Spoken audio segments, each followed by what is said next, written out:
ഇത് കാണിക്കേണ്ട വന്ന് ഇത് കാണിക്കാതിരിക്കുമായിരുന്നു ഇത്ര നാൾ. പറച്ചിൽ മാത്രമേ ഉള്ളായിരുന്നു. ഇതെനിക്ക് കാണിക്കേണ്ട വന്നു. സുധിയുടെ വൈഫാണ് ഞാൻ. കാരണം ഇത് ലീഗലി എന്നെ മാത്രമേ സുധി ചേട്ടൻ കല്യാണം കഴിച്ചിട്ടുള്ളൂ. അതിന്റെ തെളിവ് എൻ്റെ കയ്യിലുണ്ട്. ഇതാണ് ഞങ്ങളുടെ കല്യാണം നടന്ന certificate. The certificate of marriage, the 4th schedule, Special Marriage Act 1954. ഇതിൽ കൂടുതൽ തെളിവൊന്നും വേണ്ടല്ലോ. സുധി ചേട്ടൻ്റെ വൈഫാന്ന് പറയും. ഈ രേഷ്മ എന്നുള്ള രേണു സുധി തന്നെയാണ് രേഷ്മ. അതിന്റെ ഒഫീഷ്യൽ നെയിമാണ്. ഇവിടെ ഒന്നും കൂടെ ഞാൻ വായിക്കുവാണ്. The 4th schedule of the special marriage act 1954 പ്രകാരം ഞങ്ങൾ വിവാഹം ചെയ്തവരാണ്. ഇനി ഞാൻ സുധിച്ചേട്ടൻ്റെ ഫോട്ടോ വെക്കുന്നതിന് സുധിച്ചേട്ടൻ്റെ പേര് വെക്കുന്നതിന് ഇവർക്ക് എന്നാന്നേ? ഞാൻ ഇന്ന് വരെ വേറൊരാളെ കല്യാണം കഴിച്ചിട്ടില്ലല്ലോ. ഇനിയോട്ട് കല്യാണം കഴിക്കാനും പോകുന്നില്ലെന്ന് തന്നെയാണ് എൻ്റെ വിശ്വാസം.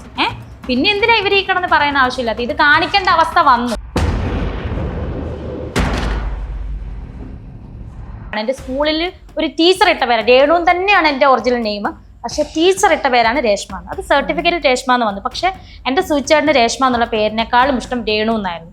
അതുകൊണ്ട് രേണു സുധി എന്നറിയപ്പെട്ടു. രേണു സുധി ആയിട്ട് തന്നെയാണ് ഇപ്പോഴും നിൽക്കുന്നത്. ചേച്ചി ഇത്രയധികം റീലുകളിലാണെങ്കിലും ആൽബത്തിലൊക്കെ ആണെങ്കിലും ഷൂട്ടൊക്കെ കഴിഞ്ഞിട്ട് വരുമ്പോഴത്തേക്ക് കോടികൾ വെച്ചുകൊണ്ട് വരുവാ. എന്റെ ബാലൻസ് കാണിച്ചു തരാവേ. ഇതാണ് എന്റെ സമ്പാദ്യം. ഇതും കൊണ്ട് തന്നെ ഇനി കൊച്ചുങ്ങൾ കുഴപ്പമില്ല. അയ്യേ ഐശ്വര്യ, നീ എന്നെ കൂടെ കരയിക്കല്ലേ? അയ്യോ,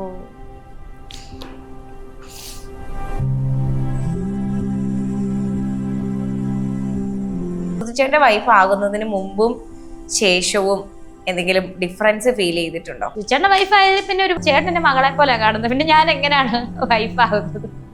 ഞാൻ ഇപ്പൊ ചേട്ടാ വല്ലപ്പോഴെങ്കിലും നിങ്ങൾ എന്നെ ഒന്ന് ഭാര്യയെ പോലെ കാണൂ.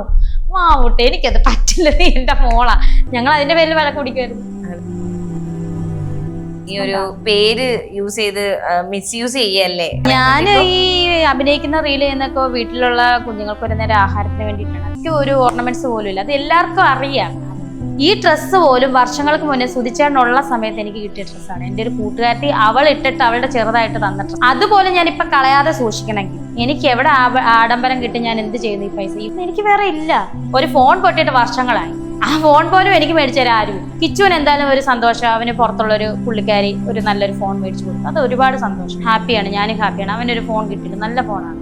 അതുപോലെ മേടിച്ചു തരാൻ എനിക്കാരും ഇല്ല. പിന്നെ ഈ പറയുന്നവർ എന്താണ് എന്നെ കിടന്ന് പറയുന്നത്?